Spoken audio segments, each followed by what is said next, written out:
Hi everyone. हमने पिछले lecture के अंदर कंपनी की डेफिनेशन को डिस्कस किया और साथ ही में उसका कंपनी के कुछ हमने यूनिक फीचर्स को भी डिस्कस किया। आज हम थोड़े से और एडवांस कॉन्सेप्ट की तरफ मूव करेंगे और बात करेंगे कंपनी के कैपिटल स्ट्रक्चर की। कैपिटल स्ट्रक्चर का मतलब कंपनी के अंदर इन्वेस्टमेंट किस तरह से आती है, हम कंपनी के प्रॉफिट को किस तरह डील करते हैं, और प्रॉफिट में से जो पार्ट ओनर्स को दे दिया जाता है उसको क्या बोला जाता है, और आखिर how do we deal that in our accounting records. अच्छा, डिटेल डिस्कशन से पहले सबसे बेसिक बात यहाँ पे ये है कि यार whenever preparing the financial records for a company, हम कैपिटल की जगह we will be using the word of equity. हम यहाँ पे इक्विटी का वर्ड यूज़ करेंगे, कोई फ़र्क नहीं है दोनों के अंदर। जस्ट द थिंग इज कि whenever you are preparing the financial records for a company you will be using the word of equity. अच्छा, अब इक्विटी के दो पार्ट्स हैं। एक पार्ट डील करता है ओनर की इन्वेस्टमेंट से, कि भाई ओनर बिजनेस में कितनी इन्वेस्टमेंट लेकर आ रहा है, और सेकंड पार्ट डील करता है कि उस इन्वेस्टमेंट को यूज़ करते हुए बिजनेस ने क्या प्रॉफिट अर्न किया या क्या लॉसेस इनकर किए। अच्छा, सबसे पहले हम बात करते हैं इन्वेस्टमेंट साइड की, कि कोई ओनर है या कोई पोटेंशियल ओनर है वो बिजनेस में इन्वेस्टमेंट लेकर आ रहा है। अच्छा, तो इसको हम एक एग्जांपल से समझते हैं। लेट से एक नई कंपनी बन रही है, एक नई कंपनी इनकॉर्पोरेट हो रही है, तो कुछ लोग इकट्ठा हुए और उन्होंने मिलकर डिसाइड किया कि यार हमने एक बिज़नेस रन करना है और उसके लिए हमें कंपनी रजिस्टर करवाते हैं। अच्छा, जब कंपनी रजिस्टर करवाएंगे तो क्या होगा, जितने भी ये पार्ट ओनर्स हैं या पोटेंशियल ओनर्स हैं ये सब कुछ पैसे पूल इन करेंगे और वो पैसे पूल इन करके वो कंपनी की इक्विटी बनेगी। अच्छा, तो मान लेते हैं कि जब एक company, for example a company is to be incorporated on 1 जनवरी 2025, 1 जनवरी 2025 को एक कंपनी इनकॉर्पोरेट होने जा रही है, रजिस्टर होने जा रही है। और किस तरह रजिस्टर होगी कि भाई let's say the company will issue 100,000 shares. Company 100,000 shares issue करेगी at a value of let's say $10 पर शेयर। कंपनी को इन्वेस्टमेंट चाहिए तो कंपनी उसके लिए शेयर्स इशू कर रही है।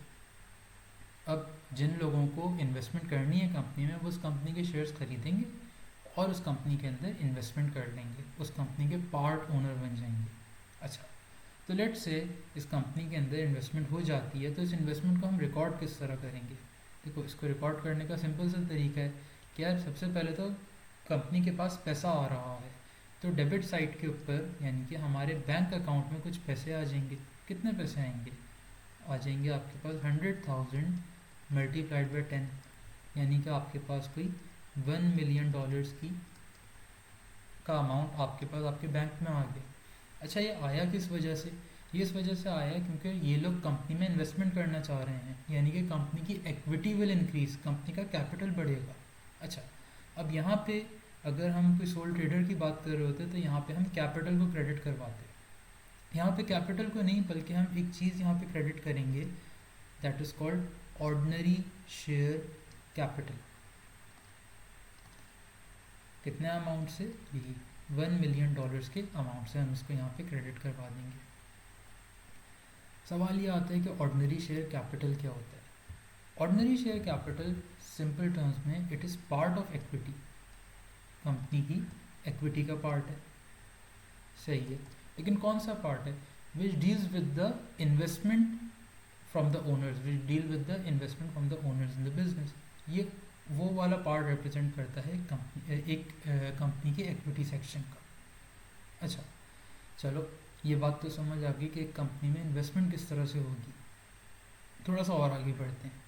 लेट से एक साल और गुजर जाता है और 1 जनवरी 2026 के ऊपर कंपनी को ये रियलाइज़ होता है कि हमें मज़ीद पैसों की ज़रूरत है। अच्छा, मज़ीद पैसों की ज़रूरत है तो कंपनी के पास तरीका एक ये है कि यार वो नए शेयर्स और इशू करें मार्केट में, नए शेयर्स अवेलेबल करें मार्केट में फॉर सेल, और क्या कहते हैं, जब लोग उसको ख़रीदेंगे तो कंपनी के पास पैसा आ जाएगा, कंपनी के पास मज़ीद इन्वेस्टमेंट आ जाएगी। अच्छा, now we do have to keep in mind कि कंपनी एक साल से कोई ना कोई बिजनेस रन कर रही है, तो पॉसिबल है कि कंपनी ने कोई अच्छे रिजल्ट्स प्रोड्यूस किए हों, कंपनी की कोई गुडविल बन गई हो अभी तक, कंपनी की कोई अच्छी परफॉर्मेंस रही हो, जिसकी वजह से people will be willing to pay more amount for the shares of that company. देखो इकोनॉमिक्स का कॉन्सेप्ट यही है ना कि जहाँ पे सप्लाई रिस्ट्रिक्टेड हो और एक चीज़ की डिमांड ज़्यादा हो तो ऑटोमेटिकली उसकी प्राइसेस बढ़ जाती हैं। यहाँ पे वही कॉन्सेप्ट अप्लाई होगा कि यार एक कंपनी का शेयर जो है उसकी वैल्यू ओरिजिनली 10 डॉलर की थी, लेकिन क्योंकि अब मार्केट में वो नंबर ऑफ शेयर्स लिमिटेड है, 100,000 है, अनलिमिटेड नहीं है, तो people might be willing to pay more amount for that. अच्छा, तो क्या हुआ, अब जब 1 जनवरी 2026 को कंपनी ने लेट से डिसाइड किया to issue for example 50,000 shares at a value of let's say $15 per share। अच्छा, ओरिजिनली तो आपने $10 का एक शेयर इशू किया था, अब $15 का क्यों कर रहे हो? इसी वजह से कर रहे हो कि यार कंपनी के शेयर्स की डिमांड है मार्केट में, people want to buy the shares of the company and people are even willing to pay more amount, more value for the shares of that company. तो कंपनी को ये लगा कि अगर हम $15 का भी एक शेयर इशू करेंगे मार्केट में तो people will be willing to pay for that amount. अच्छा, तो मान लेते हैं कि जो $15 का कंपनी ने जो शेयर इशू किया, लोगों ने वो शेयर्स खरीद लिए, सारे के सारे शेयर्स खरीद लिए। अच्छा, अब हुआ क्या, ये जो $15 है ना, इसके दो पार्ट्स होंगे। One part will be called par value of the share and the second part will be called the premium value. Par value क्या होती है? Par value is the original value of the share, share की actual value, share की the first assigned value, जो कि कितनी थी, वो हमारे पास थी $10। अच्छा, प्रीमियम वैल्यू क्या होती है? प्रीमियम वैल्यू वो होती है that the value that the people, that the general public is willing to pay, वो पैसे जो कि लोग ऊपर से देना खुद से चाह रहे हैं, पीपल आर अग्रीइंग टू पे कि हाँ $15 का भी मिलेगा तो हम खरीद लेंगे। तो यहाँ पे कितने डॉलर्स है? $5 will be the premium over here. कि लोग ये कह रहे हैं कि इवन तो $10 शेयर की ओरिजिनल वैल्यू थी, लेकिन ये हम $5 एक्स्ट्रा पे करके भी इसको खरीदेंगे। तो हमारे पास एक ही शेयर की वैल्यू के दो डिफरेंट क्या कहते हैं पार्ट्स आ गए। One is called the par value and the second one is called the premium value. अच्छा, इसको रिकॉर्ड भी हम इसी तरह दो हिस्सों में ब्रेक करके करेंगे। कैसे करेंगे उसको देखते हैं। इसको अच्छा, पहले तो अगेन कंपनी के बैंक अकाउंट में पैसा आ रहा है। कितना आ रहा है भाई? 50,000 शेयर्स इशू किए हैं और एक शेयर किया है $15 का, तो उसकी वैल्यू बन जाती है $750,000। ठीक है भाई, इतना अमाउंट डेबिट हो गया हमारे बैंक अकाउंट में। अब क्रेडिट क्या करेंगे? दो चीज़ें यहाँ पे क्रेडिट होंगी। फर्स्ट वन इज़ कॉल्ड, जो हमने पहले भी डिस्कस किया, the ordinary share capital, and the second one is called over here share premium. अच्छा, तो दोनों में क्या 7.5 लाख ही रिकॉर्ड करेंगे? नहीं, इसके दो हिस्से किस तरह होंगे? देखो, ऑर्डिनरी शेयर कैपिटल में शेयर की ओरिजिनल वैल्यू रिकॉर्ड की जाती है, यानी कि एक शेयर की ओरिजिनल वैल्यू थी $10 और आपने कितने शेयर्स इशू किए? 50,000 शेयर्स इशू किए, तो यानी कि $500,000 मेरे ऑर्डिनरी शेयर कैपिटल के अंदर रिकॉर्ड हो जाएंगे। ठीक है, और प्रीमियम कितना पे हुआ पर शेयर? $5 का पे हुआ। कितने शेयर्स के लिए पे किया गया भाई? 50,000 शेयर्स के लिए पे किया गया, तो यानी कि you received a total of $250,000 of premium from the investors. तो now you will be recording this $250,000 in the share premium section. Share premium को अलग बनाने का, अलग से दिखाने का मकसद ही ये है कि आप सेग्रीगेट कर सको शेयर की ओरिजिनल वैल्यू में और any price that was paid above, that was paid over and beyond the original value of the share। तो आप दोनों को डिफ्रेंशिएट कराने के लिए यहाँ पे अपना शेयर प्रीमियम के अंदर प्रीमियम की वैल्यू रिकॉर्ड करते हो और जो ओरिजिनल वैल्यू है, जो नॉमिनल वैल्यू है, जो पार वैल्यू है, उसको आप ऑर्डिनरी शेयर कैपिटल के अंदर ही रिकॉर्ड करते हो। आई होप ये बात क्लियर हो रही हो। आई होप ये जर्नल एंट्रीज के भी आपको क्लियर हो रही हैं। अच्छा, ये तो हमने डिस्कस किया कि यार एक कंपनी को अगर इन्वेस्टमेंट रेस करनी है और इन्वेस्टमेंट इस तरह से रेस करनी है कि वो शेयर्स इशू करे और उससे इन्वेस्टमेंट रेस करे, तो हम उसको किस तरह अपने बुक्स में रिकॉर्ड करेंगे। अच्छा, एक और तरीका इन्वेस्टमेंट रेस करने का क्या है कंपनी के पास, कि कंपनी लोन ले ले। देखो, एक टॉपिक है हमारे पास that is called sources of finance. Sources of finance का मतलब क्या है कि एक बिजनेस को अगर फाइनेंसिंग चाहिए, पैसा चाहिए, तो वो कहाँ से पैसे लेकर आ सकता है। तो पैसा लाने के दो ही तरीके होते हैं। एक तरीका होता है थ्रू इक्विटी, यानी कि ओनर्स से पैसा लेकर आओ, जो ओनर है वो मज़ीद इन्वेस्टमेंट कर दे, कोई नया ओनर आ जाए तो इक्विटी के थ्रू इन्वेस्टमेंट हो जाएगी। और दूसरा that is through debt, debt के थ्रू इन्वेस्टमेंट की जाए। डेट का मतलब कर्जा ले लेना, लोन ले लेना। तो अभी जब हमने डिस्कस किया कि यार कंपनी नए शेयर्स इशू कर रही थी, पहले ओरिजिनली $1 मिलियन के शेयर इशू किए, फिर मज़ीद $7.5 लाख के शेयर इशू किए हमने, यानी कि टोटल $1.75 मिलियन का हमने फाइनेंस रेस किया through equity. So the example of sources of finance through equity is the issuance of shares. अच्छा, डेट की अगर बात की जाए तो डेट का सबसे कॉमन एग्जांपल हमारे पास है क्या, हम बैंक से लोन ले लेते हैं या किसी और पर्सन से हम लोन ले लेते हैं, किसी कंपनी से हम लोन ले लेते हैं। अच्छा, इसी का एक और हमारे पास यहाँ पे डेट या लोन लेने का तरीका जो एक कंपनी के पास अवेलेबल होता है, that is through issuing of debentures, कि आप डिवेंचर्स इशू कर दो। अच्छा, अब सवाल ये आता है कि भाई ये डिवेंचर क्या चीज़ होती है। तो डिवेंचर को ये समझ लें कि एक लोन एक कंपनी को लेट से रेस करना है, कंपनी को लोन की रिक्वायरमेंट है। फॉर एग्जांपल कंपनी को चाहिए $300,000। अच्छा, कंपनी नहीं चाह रही कि ये पैसा बैंक से लिया जाए, तो फिर क्या करें, तो फिर एक काम करते हैं, जनरल पब्लिक को बोलते हैं कि हमें कर्जा दे दो। अच्छा, तो जनरल पब्लिक के अंदर इट इज़ अनलाइकली कि यार कोई इंडिविजुअल इतना वेल्दी हो कि उसके पास at a time $3 lakh available हो। अच्छा, तो फिर थोड़ा सा इस चीज़ को आसान करने के लिए हम क्या करते हैं, लेट से हम इस $3 लाख के कर्जे को 10,000 पीसेस में ब्रेक कर देते हैं। तो मेरे पास क्या आंसर आ जाएगा, मेरे पास आ जाएगा I guess $30।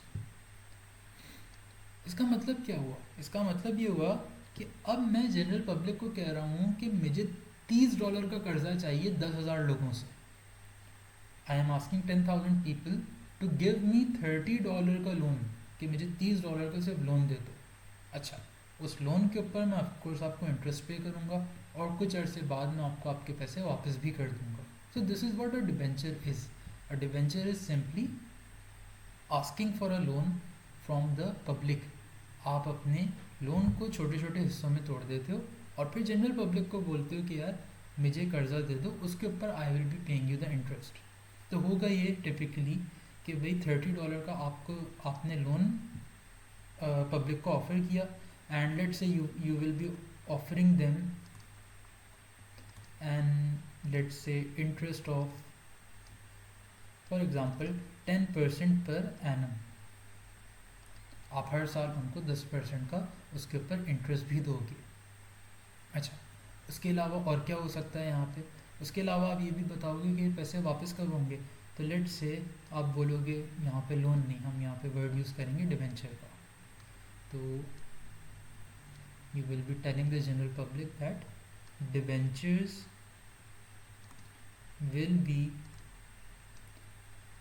Paid back in 5 years। तो यानी कि क्या हुआ, कंपनी के ऊपर एक नॉन करेंट लाइबिलिटी आ गई, किस फॉर्म में, डिबेंचर्स की फॉर्म में। अच्छा, ये डिबेंचर लेने का फ़ायदा क्या हुआ, फ़ायदा ये हुआ कि आपको किसी बैंक के पास नहीं जाना पड़ा। बैंक शायद आपसे कोई क्या कहते हैं कोई ज़मीन गिरवी रखवाता अपने पास, कोई लैंड प्लेज करवा लेता, मॉर्गेज करवा लेता, या पॉसिबल है आपने पहले से कोई लोन लिया हुआ होता तो अब आपको higher rate of interest charge करता। तो कंपनीज को कभी कभी ये लगता है that it is better to raise loan from the general public public को ऑफर कर दो लोन, तो उसके लिए वो डिवेंचर्स इशू करते हैं। अगर इक्विटी रेज करनी हो पब्लिक से तो कंपनी क्या करेगी, शेयर्स इशू करेगी। और अगर कंपनी को लोन रेज करना होगा पब्लिक से तो उसके लिए क्या करेगी, वो उसके लिए डिवेंचर्स इशू कर देगी। अच्छा, अब कंपनी को डिवेंचर चाहिए, कंपनी ने डिवेंचर से पैसे रेज कर लिए। लेट्स से 10,000 लोगों ने आपको $30 पे कर दिए, तो क्या होगा यहाँ पे, आप क्या जर्नल एंट्री यहाँ पे रिकॉर्ड करोगे इसके लिए? आप सिंपल सी एक जर्नल एंट्री रिकॉर्ड करोगे, क्या कंपनी के पास पैसा आ रहा है, अगेन बैंक डेबिट हो जाएगा। कितने अमाउंट से भी, $300,000 से। अच्छा, ये पैसा आया कहाँ से, क्या कैपिटल से आया या क्या कहते हैं लोन के थ्रू आया? तो इस सिचुएशन में लोन के थ्रू आ रहा है, तो आप एक लोन को क्रेडिट करोगे, that will be called the debentures over here. तो $3 लाख के आपने अपने पास एक डिबेंचर्स को क्रेडिट कर लिया। This is a non current liability. Non current liability क्यों है? क्योंकि हमने ऊपर खुद बोला कि ये 5 साल बाद इसको पे बैक किया जाएगा। अनलाइकली है लेकिन पॉसिबल है कि यार कंपनी डिवेंचर्स इशू करे और बोले कि 6 महीने बाद पैसे वापस कर देंगे, तो बस क्लासिफिकेशन में फ़र्क इतना होगा कि नॉन करंट लाइबिलिटी की जगह हम उसको करंट लाइबिलिटी बोल दिया करेंगे। That will be the only difference over there. अच्छा, एक जर्नल एंट्री तो ये रिकॉर्ड हो गई कि भाई हमने डिवेंचर्स इशू किए थे और जब डिवेंचर्स के हमें पैसे मिल गए तो हमें उसको किस तरह अपने बुक्स में रिकॉर्ड करना है। हमने बोला बैंक डेबिट, डिवेंचर्स क्रेडिट। अच्छा, फिर हर साल हमें उसके ऊपर इंटरेस्ट भी पे करना है, तो साल के एंड पे आप उसके ऊपर जब इंटरेस्ट पे करोगे तो क्या करोगे, आपके पास एक एक्सपेंस रिकॉर्ड होना चाहिए। उस एक्सपेंस को आप बोल दोगे भाई लेट्स से डिवेंचर इंटरेस्ट एक्सपेंस, या सीधा सीधा उसको इंटरेस्ट एक्सपेंस भी बोल दें तो कोई मसला नहीं है। अच्छा, वो कितना होना चाहिए, यहाँ पे हमने $300,000 के डिवेंचर्स इशू किए और 10% पर एनम आप उसके ऊपर ऑफर कर रहे हो interest. So total interest of $30,000 have to be paid over here. तो आप क्या डेबिट करोगे, एक्सपेंस को डेबिट करोगे $30,000 से। क्रेडिट क्या होना चाहिए, अगर ये पूरा का पूरा पैसा पे हो चुका है, कर दिया है बैंक से पे, तो भाई बैंक क्रेडिट हो जाएगा बाय $30,000।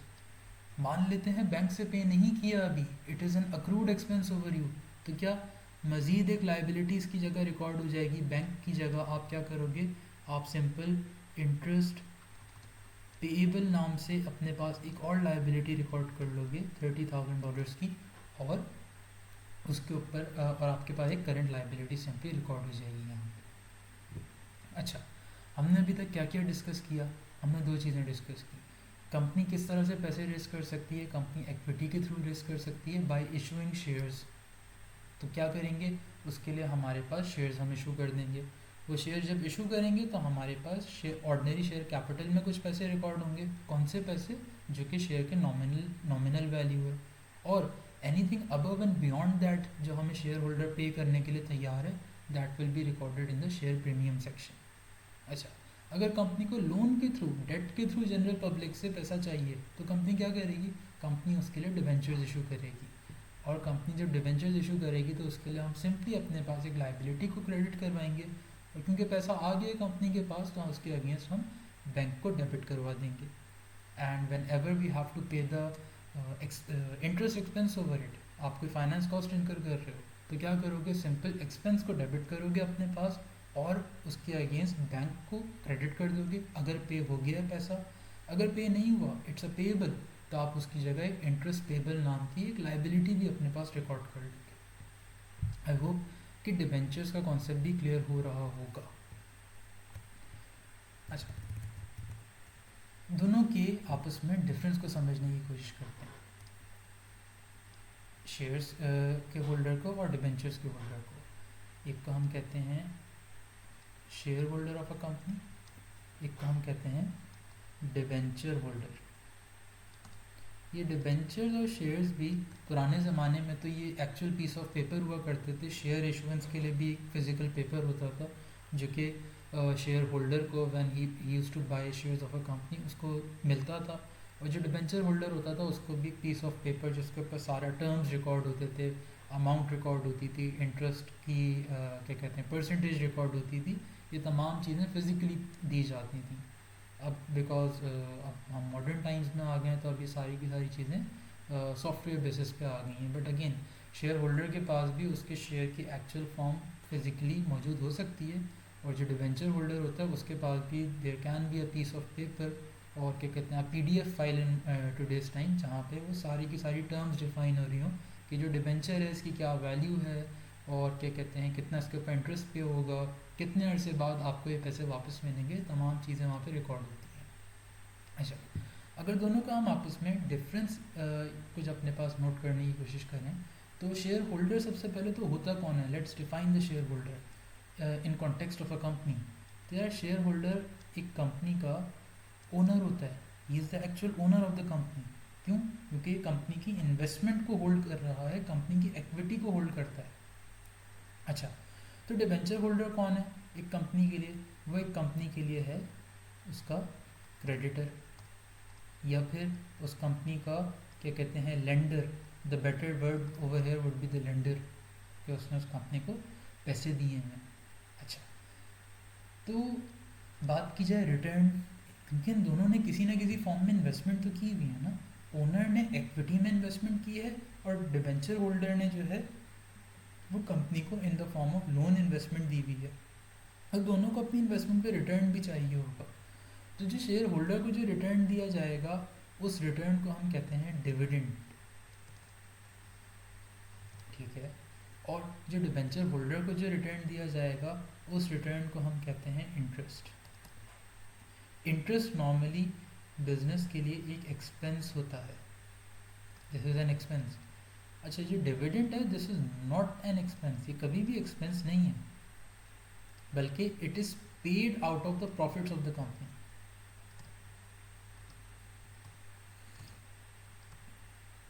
एक कंपनी के प्रॉफिट्स में से पे किया जाता है। फ़र्क क्या है दोनों में? अगर हम अपने पास एक इनकम स्टेटमेंट बना रहे हों, तो इनकम स्टेटमेंट के अंदर हम इंटरेस्ट को एज एन एक्सपेंस रिकॉर्ड करते हैं कि यार एक एक्सपेंस है फाइनेंस कॉस्ट के नाम से, जो कि हमारे प्रॉफिट को कम करेगा। तो हम जब फाइनल प्रॉफिट निकालते हैं उससे पहले हम इंटरेस्ट के एक्सपेंस को माइनस कर चुके होते हैं। But talking about the dividend over here, dividend कहीं पे भी इनकम स्टेटमेंट में से डिडक्ट नहीं किया जाता। रीज़न क्या है? Because it is not treated as an expense. ये बल्कि डिविडेंड जब फाइनल प्रॉफिट कैलकुलेट हो जाता है तो उसमें से एक पार्ट पे किया जाता है शेयर होल्डर्स को। अच्छा, डिविडेंड की पेमेंट के भी बैक पे थोड़ा सा डिस्कशन कर लेते हैं कि किस तरीके से इसकी पेमेंट की जाती है। तो होता ये है कि एक कंपनी है, कंपनी की हर साल हर कंट्री का लॉ कहता है कि आपने एक मीटिंग कंडक्ट करवानी है। उस मीटिंग का नाम होता है AGM, उसको हम कहते हैं एनुअल जनरल मीटिंग। अच्छा, ये साल में एक दफ़ा कंडक्ट की जाती है, एनुअल इसीलिए यहाँ पे बोला जा रहा है। इसका एजेंडा क्या होता है, इसका मकसद क्या होता है? इसका मकसद एक होता है कि जब कंपनी का फाइनेंशियल ईयर एंड हो जाए तो उस कंपनी के फाइनेंशियल स्टेटमेंट्स बनाए जाएंगे, और जब वो बन जाएंगे तो वो कंपनी के शेयर होल्डर्स के सामने एक मीटिंग में प्रेजेंट किए जाएंगे कि यार पूरा साल जो आपने हमें पैसे दिए रखे, जो आपने इस कंपनी में इन्वेस्टमेंट की, तो आपकी इन्वेस्टमेंट को यूज़ करते हुए हमने ये प्रॉफिट कमाया, ये हमारे एसेट्स की पोजीशन है, ये लाइबिलिटीज़ की पोजीशन है, कैश फ्लो की क्या स्टेटस है, एक्विटी में हमारा क्या चेंजेस है। ये तमाम फाइनेंशियल स्टेटमेंट्स इस AGM के अंदर प्रेजेंट किए जाते हैं। और भी मल्टीपल एजेंडाज होते हैं, लेकिन जो क्या कहते हैं सबसे बेसिक एजेंडा है, the reason for having an AGM is to present the financial statements. अच्छा, फाइनेंशियल स्टेटमेंट्स तो प्रेजेंट होते हैं, साथ में जो एक सेकंड मेजर एजेंडा यहाँ पे होता है that is to decide the amount of dividend. ये डिविडेंड का अमाउंट डिसाइड कौन करता है? ये डिविडेंड का अमाउंट प्रपोज किया जाता है by the board of directors. Board of directors एक डिविडेंड के अमाउंट को प्रपोज करते हैं, और फिर प्रपोजल के बाद ऑफ कोर्स किसी को अप्रूव भी करना है, तो अप्रूव कौन करता है? तमाम शेयर होल्डर्स उस डिविडेंड को अप्रूव करते हैं। कभी कभी एग्जामिनर सवाल में कंफ्यूज करने की कोशिश करता है, जहाँ पे वो कहता है that the directors have proposed a dividend of X amount.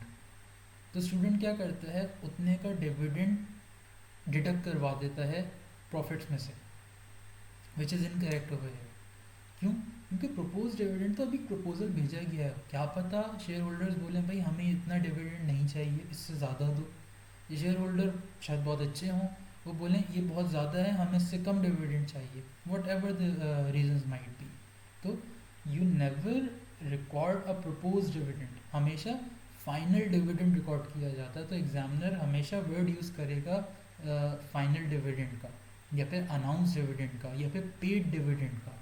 हाँ, तो फिर हम उसको अपनी प्रॉफिट्स में से उस अमाउंट को हम डिडक्ट करवा सकते हैं। But when ever the word is use क्या कहते हैं रिगार्डिंग प्रपोज डिविडेंड, तो प्रपोज डिविडेंड का हमारे फाइनेंशियल रिकॉर्ड्स के ऊपर कोई इम्पैक्ट नहीं आना।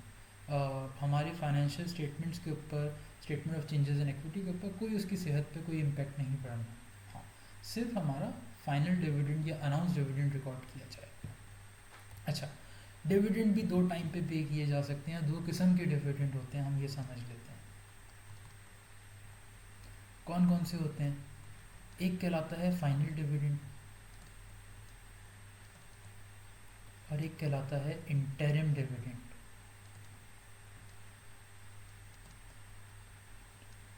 फाइनल डिविडेंड क्या होता है? ये कंपनी का जब फाइनेंशियल ईयर एंड होता है उसके बाद इसको अनाउंस किया जाता है। इंटरिम डिविडेंड कोई ऐसा डिविडेंड जो कि साल के दौरान किसी भी टाइम पे कर दिया जाए। लेट्स से एक कंपनी का फाइनेंशियल ईयर स्टार्ट होता है 1 जनवरी को और ख़त्म होता है 31 दिसंबर को।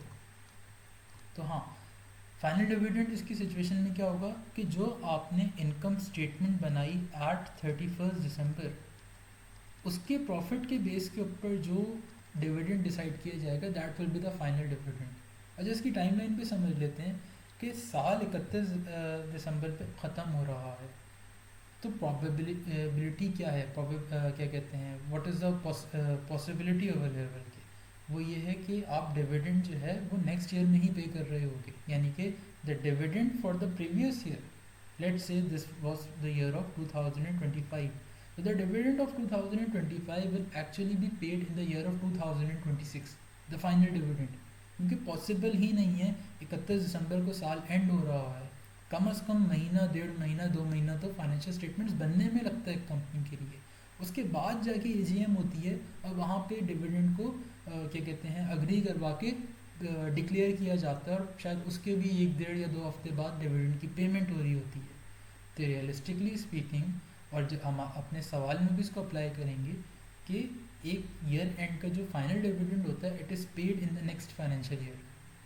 अलबत्ता जो इंटरिम डिविडेंड है वो लेट से कंपनी ने अनाउंस कर दिया ऑन 30 जून कि यार हमारे half yearly financial statements have been क्या कहते हैं एक्सेप्शनली वेल, हमने बड़ा अच्छा प्रॉफिट अर्न किया है, और as per the income statement for half year for the 6 months हम अपने शेयर होल्डर्स को कोई डिविडेंड पे करते हैं।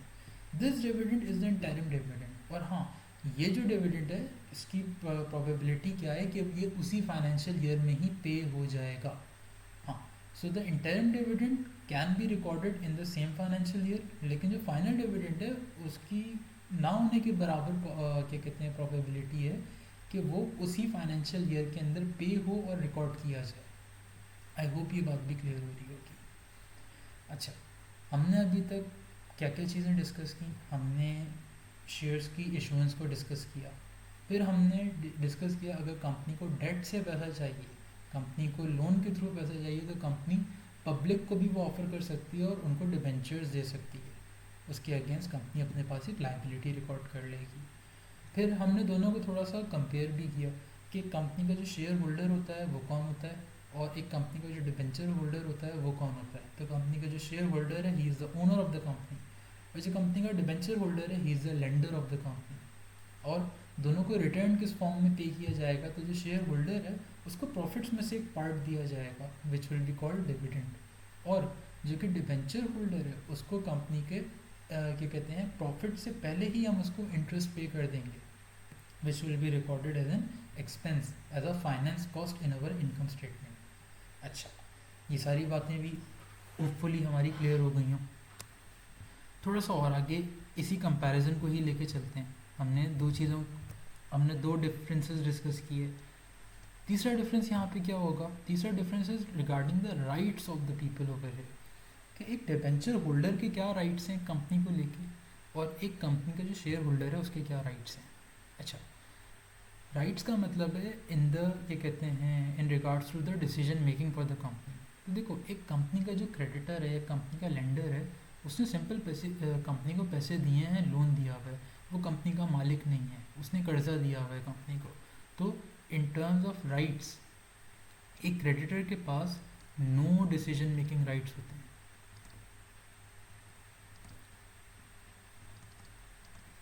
A creditor to the company does not have any decision making rights. भाई उसका हक ही नहीं बनता, वो कंपनी का किसी तरीके से मालिक थोड़ी है।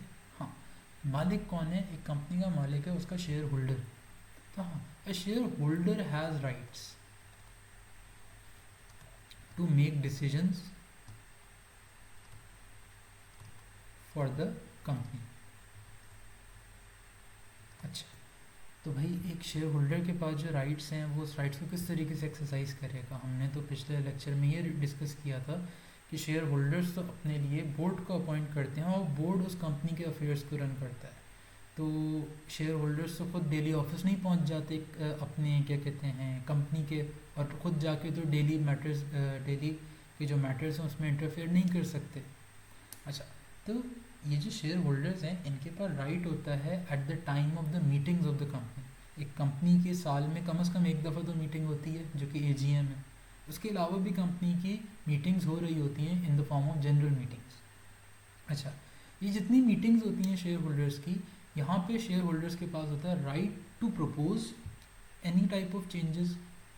वो चेंज ये हो सकता है कि यार सीईओ को हटा दो, सीईओ को नया सीईओ अपॉइंट कर लो। वो बोर्ड ऑफ डायरेक्टर्स में से किसी को चैलेंज कर सकता है कि भाई यू शुड स्टेप डाउन और किसी और को आ जाना चाहिए। या फिर और भी मल्टीपल शेयर होल्डर्स के पास राइट्स होते हैं कि वो उसको एक्सरसाइज कर सके। तो शेयर होल्डर अपने राइट को एक्सरसाइज कैसे करता है?